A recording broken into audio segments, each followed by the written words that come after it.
بچوں کو جو گھٹی دی جاتی ہے، تو یہ گھٹی دینا یہ کہاں سے ثابت ہے؟ گھٹی دینا عربی میں اس کو تحنیک کہتے ہیں۔ جی۔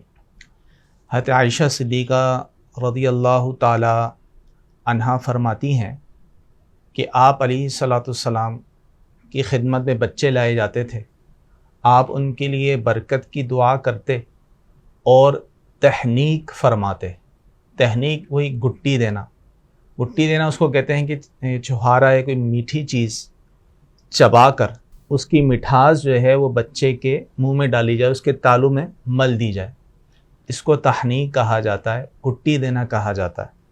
اور یہ حدیث پاک میں ثابت ہے، جیسا کہ میں نے ابھی عرض کیا کہ آپ علیہ الصلاۃ والسلام جو ہے اس طرح بچوں کے لیے برکت کی دعا بھی کرتے تھے اور تحنیک بھی فرماتے تھے۔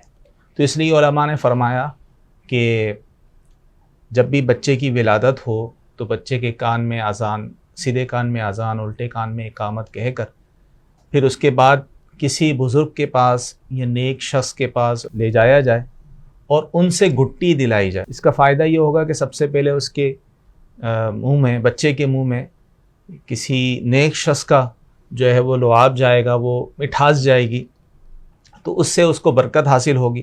دوسری بات یہ ہے کہ یہ میٹھی چیز کھلانا یہ اچھے اخلاق کی فعال ہے، یعنی اس سے مراد اچھی فعال یہ لی جاتی ہے کہ اس سے بچے کے اخلاق جو ہوتے ہیں وہ اچھے ہوتے ہیں۔ تو یہ گھٹی دینا یہ حدیث سے ثابت ہے۔